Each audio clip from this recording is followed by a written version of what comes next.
बहन और भाइयों, एक योगी के लिए, एक सन्यासी के लिए, एक संत के लिए धर्म और राष्ट्र से बढ़कर के कुछ नहीं हो सकता।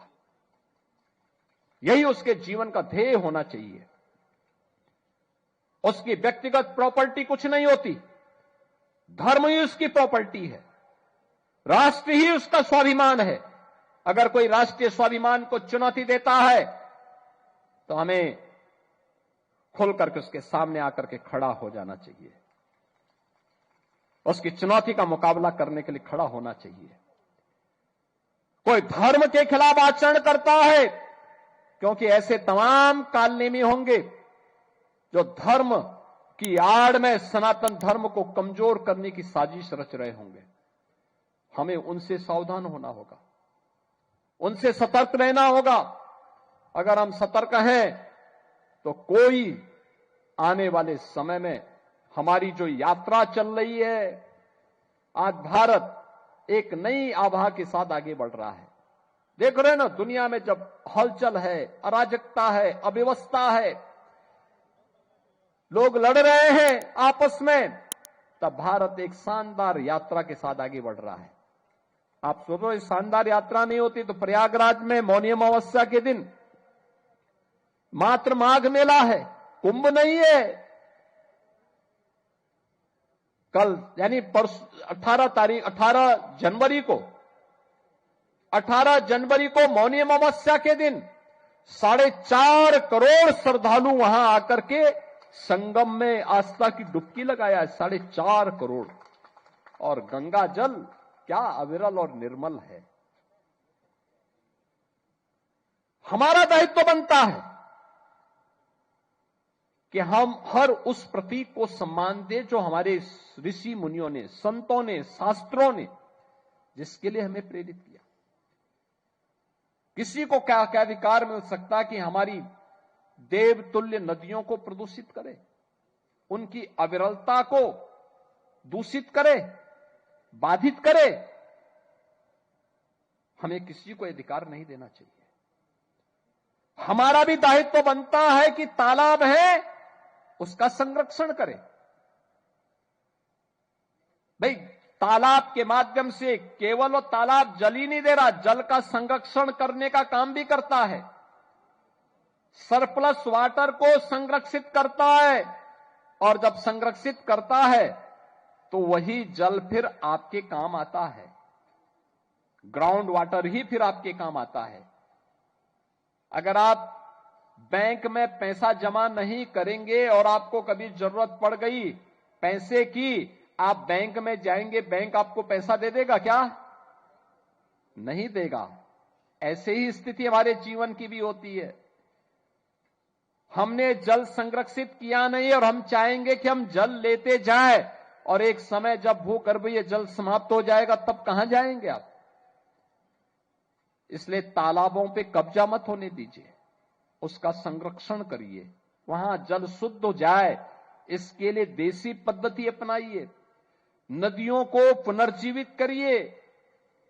मैं देख रहा था हरियाणा में तो सरस्वती नदी को पुनर्जीवित करने का काम हुआ। मैं पेवा में गया था, बापू शेरनाथ जी बापू के आश्रम में। क्या देखा मैंने वहां, सरस्वती जी का कितना पावन धारा वहां दिख रही थी। कभी ये सरस्वती महानदी थी, जैसे गंगा जी है, जैसे यमुना जी है, ऐसी ये धारा बहती थी यहां से लेकर के खंबात की खाड़ी तक, लुप्त हो गई। हमारा दायित्व बनता है कि अपनी नदी संस्कृति को जीवित करें, पर्यावरण के संरक्षण के लिए कार्य करें। ये प्लास्टिक दुश्मन है, दुश्मन पर्यावरण का।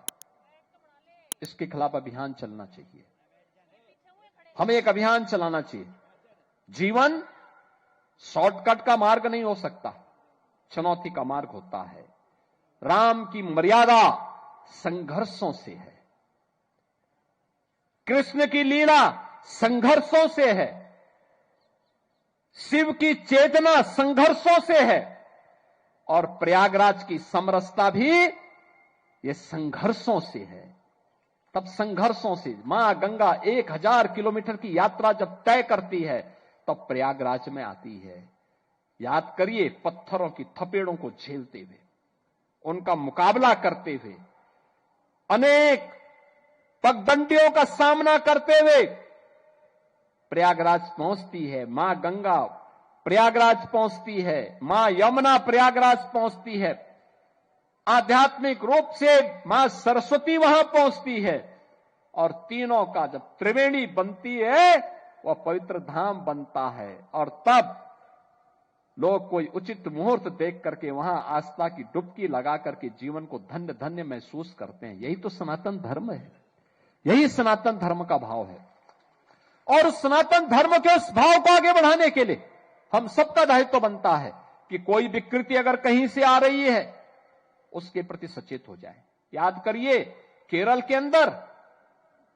के अंदर 2009 में वहां की माननीय उच्च न्यायालय ने कहा था कि लव जिहाद केरल जैसे राज्य को इस्लामिक राज्य बनाने की साजिश का हिस्सा है।